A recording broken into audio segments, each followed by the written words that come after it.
Good afternoon. Welcome to a BW Wellbeing or BW Business World dialogue on how happiness as an emotion can change our lives completely. We have a very special guest with us today, Ms. Namrata Tata, who is the managing partner of House of Cheer, which is a media, entertainment, and technology hub and is into creation, curation, and consultancy. Ms. Tata is a seasoned professional with diverse experience across various industries like BFSI, media and entertainment, culture and consulting. She is known to define the new normal of every context she has chosen to be in. Welcome, ma'am. It's an honor to have you with us. Thank you so much for having me, Kavi. Ma'am, my first question to you is how did the idea of setting up House of Cheer and Happiness.me come about? Honestly, Kavi, more by default rather than design. So I had an extremely cushy corporate job.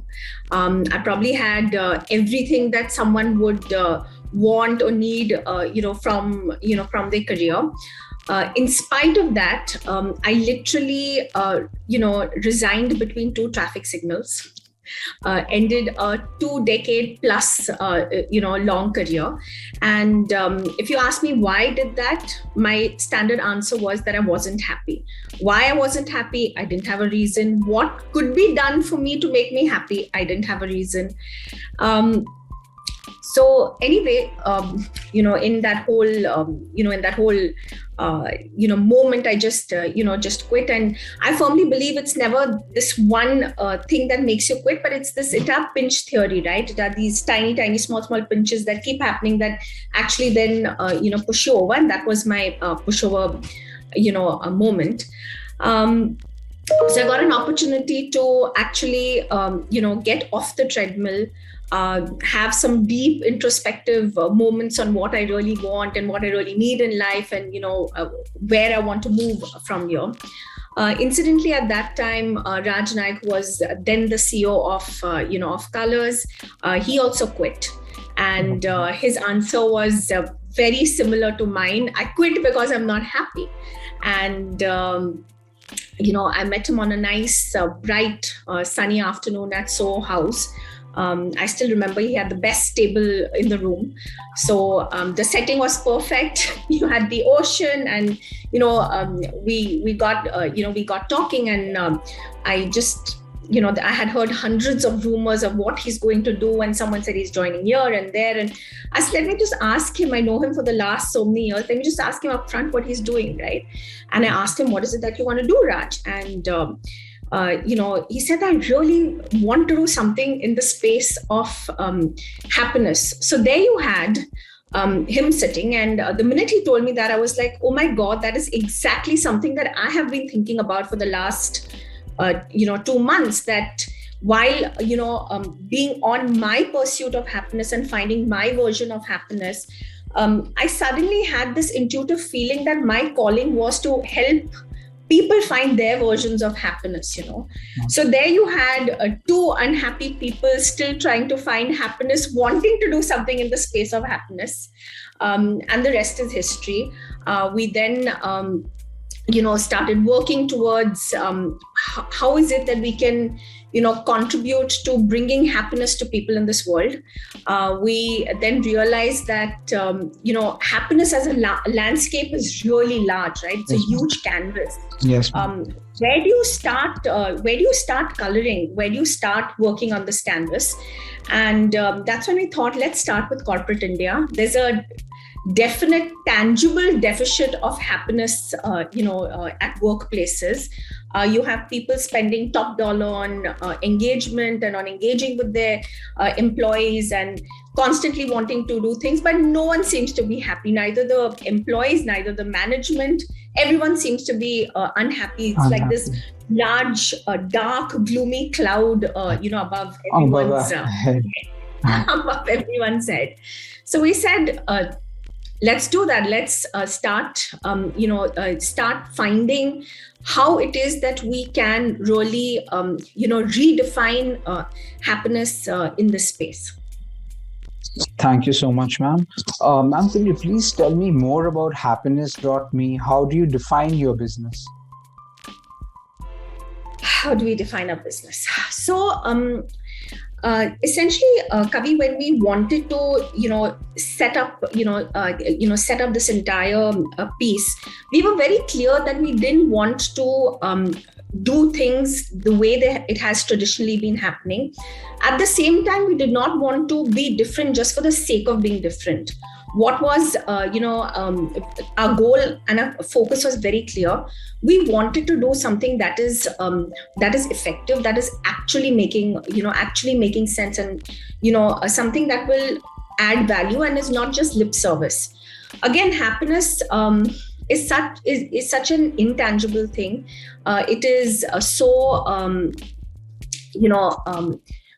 it's so elusive, and at the same time it's so relative, right? It keeps changing. You can be happy in the morning and you go to work and you have a little argument with your boss, and then you're in the worst mood, and there goes your happiness. Right? The whole balloon of happiness can burst within seconds. So we thought that, I think it would, we wanted to first define what we define by happiness, right? And what we define by happiness is the fact that wanting to get real. I think what we wanted to do was normalize unhappiness, because the reality is that life is unfair. There'll be many things that will happen which is not within our ambit of control. So what really is happiness, and what really is happiness in workplaces? Are we talking about joy, elation, and nirvana? No, that's not what we are talking about, right? We're talking about more in the space of happiness that is sustainable, right? Happiness that is actually this cool, neutral zone where you can, experience life with balance. And I think, getting into the cool and neutral zone is very much within each one of our control, because, unfortunately, the WhatsApp University of Life, what they talk about happiness can be created. That is the truth. Happiness can be created, and happiness can be created through, perspective building. It can be created through, how you control your thoughts and feelings. In fact, there was a very interesting research that was done, which basically spoke about how 50% of our happiness depends upon our genetics. So either we are born happy bunnies, or we are just born cynical and unhappy people. That's the bad news. The good news is that 40% depends upon our thoughts and feelings. So this is the space that we wanted to, keep our business in, which is, ethically building, context, building context and perspectives for people to look at things. So, thereby creating happiness which is more sustainable, which does not depend just upon the external environment. Now, in order to do that, we also had to, use something that's tangible and not just, not just words. So that's when we thought of, looking at the same problem of unhappiness through a different context, and using the power of recombinant innovation by bringing two different worlds together. So what we essentially did was used neuroscience, which is a behavioral science, and combined it with technology to create a neuroanalytical platform where we could assess the happiness level of organizations, and then help and enable the organization to seed happiness in their organization. And that's how, our journey for happiness.me started. Thank you so much, Ms. Tata. Ms. Tata, how do you all provide customized solutions that empower leaders and inspire teams?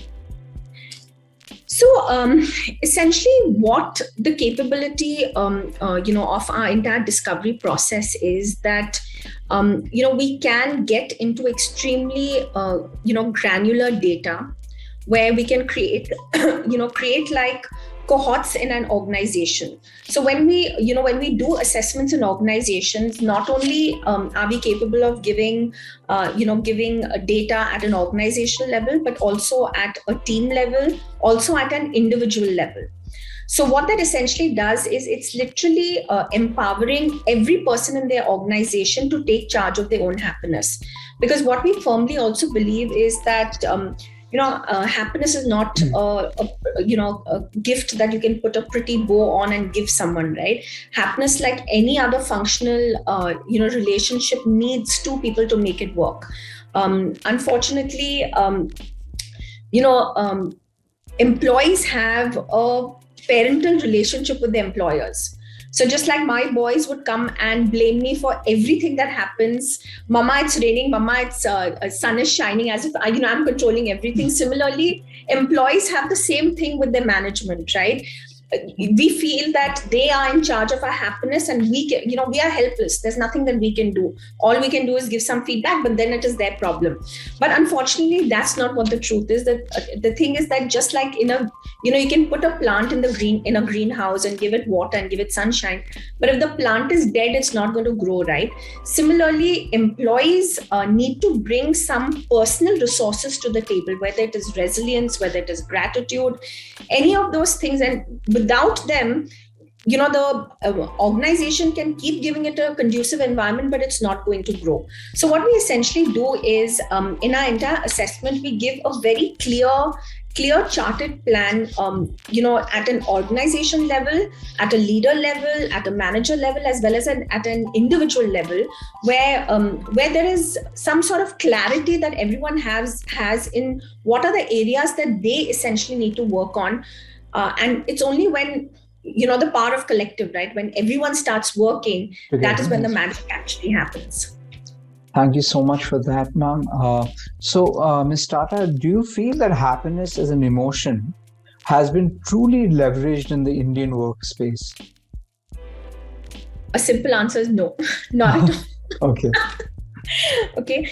So, interestingly, when we adopted the principles of neuroscience, the one thing that we got to learn is, while all of us like to believe that we are these intellectual, strategic human beings, the reality is that 95% of all decisions that we make, and life, is a culmination of micro and macro decisions, right from should I switch off the alarm and go to the gym, or get back into my cozy blanket? That's the first micro decision you make. Similarly, there are multiple decisions you make, and all these decisions are actually guided by the subconscious part of our mind. Yes. So, our brain is a very lazy organ.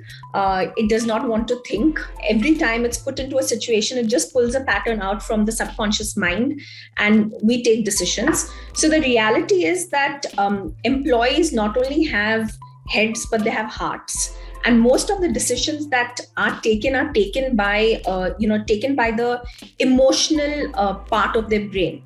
Now, that being a fact, that we are emotional beings, traditionally what has really happened in people practices, more by default rather than design, is a lot of emphasis is only put on the cognitive part of an employee and never on the emotive part. So we've only tried to measure thoughts. We've not tried to measure feelings.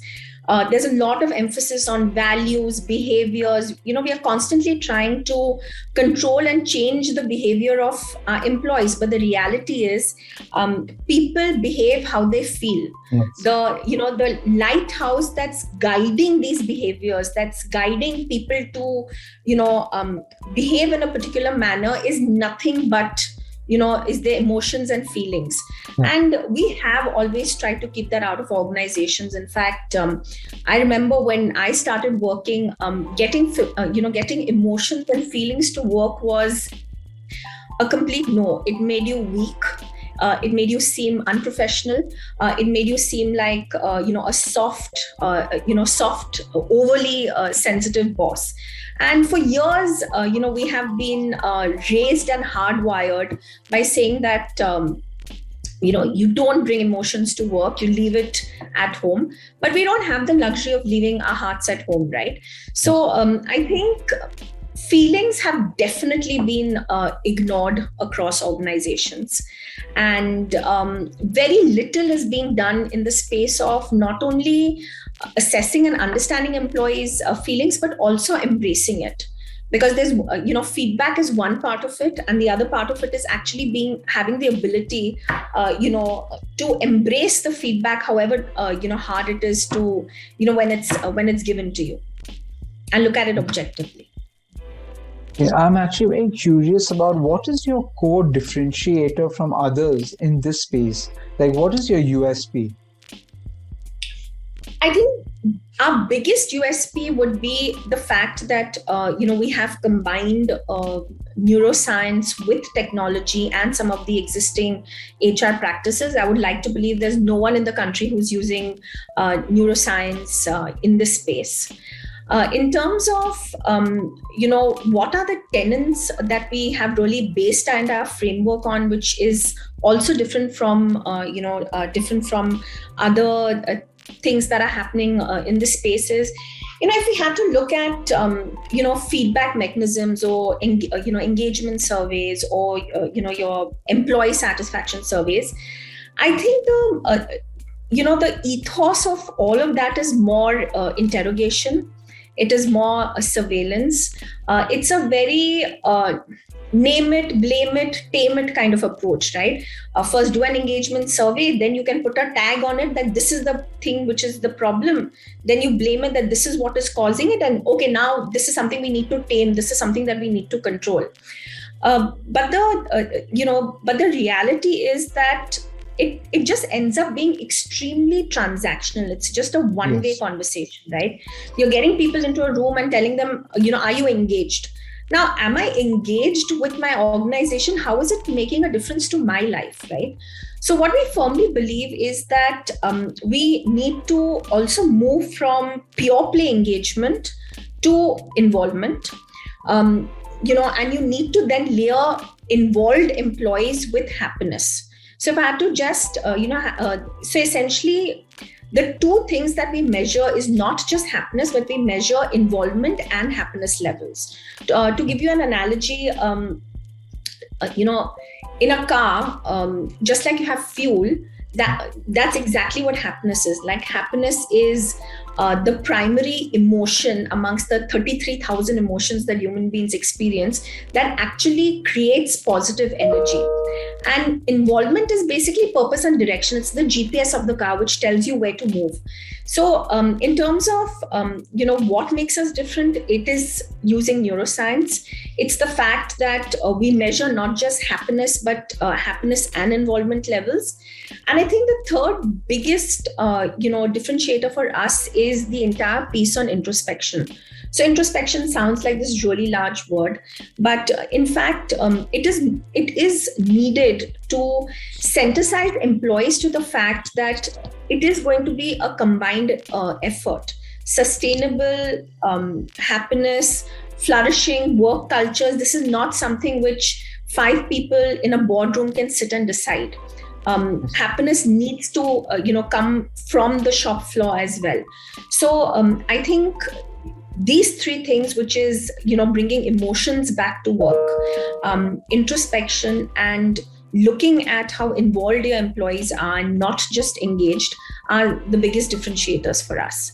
And just to add one last thing, what we also do so that we can get a sort of buy-in from employees that this is a journey that we're doing together, we also give individual reports. So every individual in the organization will be given a report as to how they stand against the organization, what are the areas that they essentially need to work on. So what happens with this is that you are establishing the assessment as the beginning of a conversation with your management, rather than just a surveillance form that you have filled. Okay. Ms. Tata, with your vast amount of knowledge and technical know-how, I'm very curious, like how much emphasis do you all lay on well-being holistically? So, happiness actually is the biggest predictor for well-being, right? Yes. You cannot be well but not be happy. right? Yes. It could probably work the other way around, but without happiness, you cannot be well. So in our assessment, we do lay a lot of emphasis on well-being, not just mental but physical also. There are a lot of things that we definitely know of, but we don't really practice. Something as simple as the brain gut connection, right? Yes. Um, Yes. Today, science has literally proven the gut to be the second brain. Secondary. And today, if you don't physically have a healthy gut, it could translate into any amount of mental stress. But again, the way we look at well-being is more in a space of empowerment. It is more in a space of saying that your mental and physical well-being is definitely within the ambit of your control, right?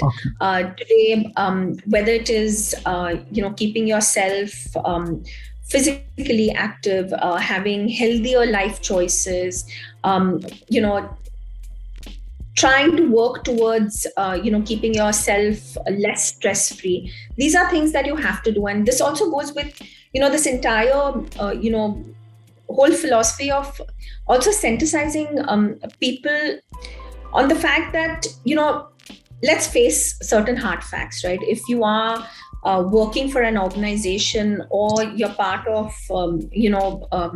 corporate life, it is a rat race, right? Yes. There are certain things that you'll have to do, and it's better to accept it and see what's the best you can do, rather than keep cribbing about it.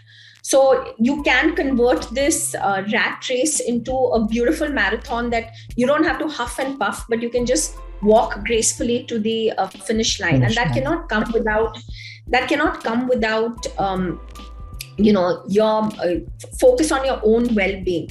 And well-being, again, like happiness, cannot be gifted to you, right? Well, there are hundreds of organizations that come up with these gym partnerships, and have a gym in the office, and have a nutritionist coming in, and there are hundreds of workshops that happen around well-being. But guess what?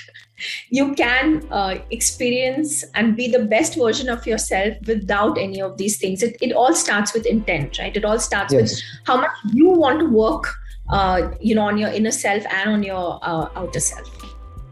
Okay. So, what has been the response from the clients you have worked with? So touch wood for us, the response that we have got has been extremely heartwarming, especially client testimonials. I think from an assessment perspective, what people are loving is the vibrancy and the energy in the entire process. The fact that it's not transactional, there is a lot of warmth. The fact that we're looking at things a little more differently. And I think what people are also loving is that we are willing to walk the mile and walk the journey with them. We are not just being a diagnostic center where we give you an X-ray report and say, guess what, your bones are broken. What we also do is tell you that this is how we can mend it. And if you want, we can walk this, partner you on your happiness journey. So I think the fact that we have actually established ourselves as a full service agency in the space of people practices. So right from discovery to deployment to what we have created is something called the H Suite, right? Where we have tied up with some of the best subject matter experts in the space of happiness, wellness, leadership, where we can also facilitate interventions, workshops, work on complete action planning for the organization as well.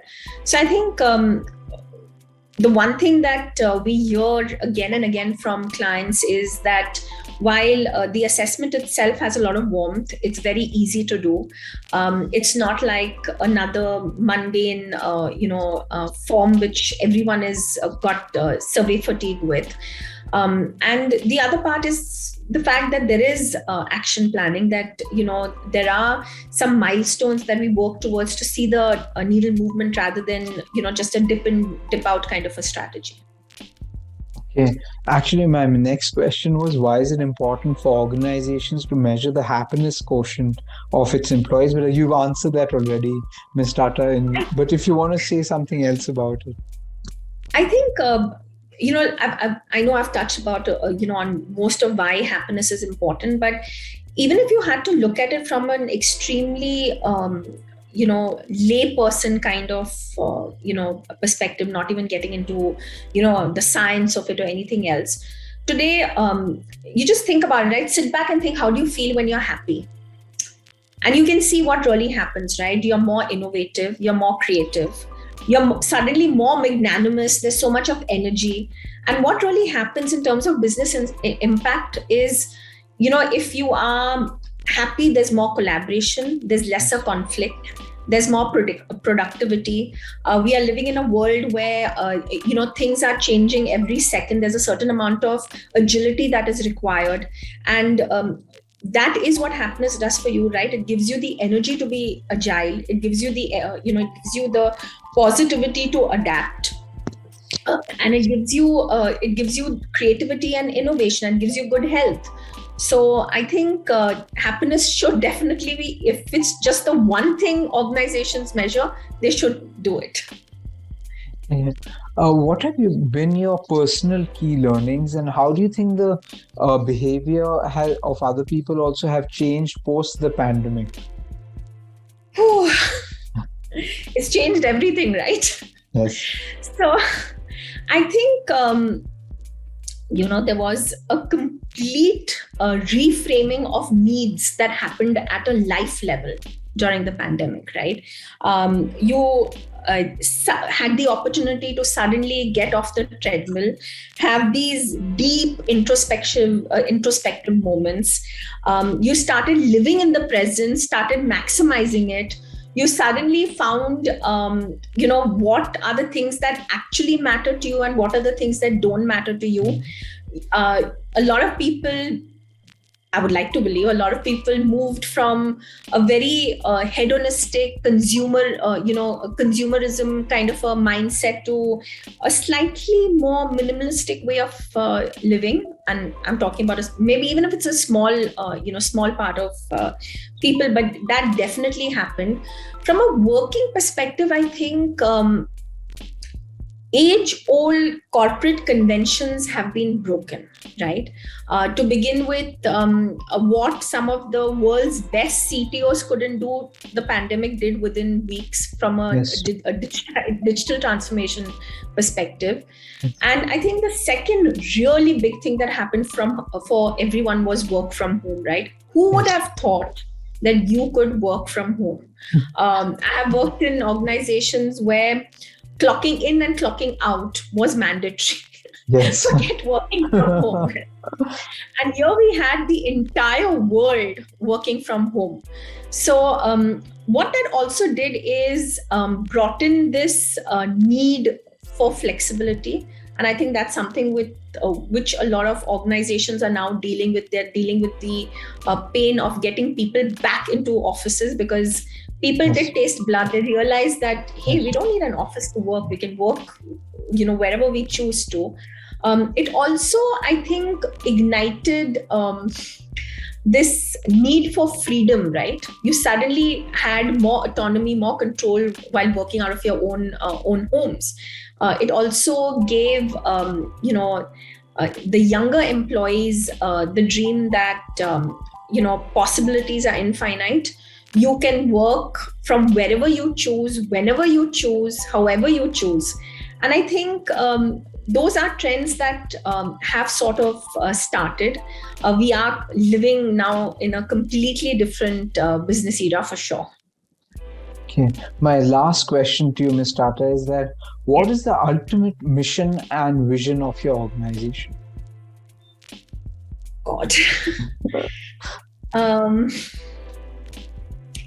I think from a vision and mission perspective, it is definitely to positively influence human behavior, to bring in certain perspectives that can actually bring a sustainable happiness in organizations. Um, And happier work cultures actually bring in uh, so many other positive effects around, right? Yes.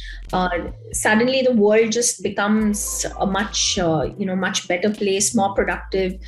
There's more ease in your life.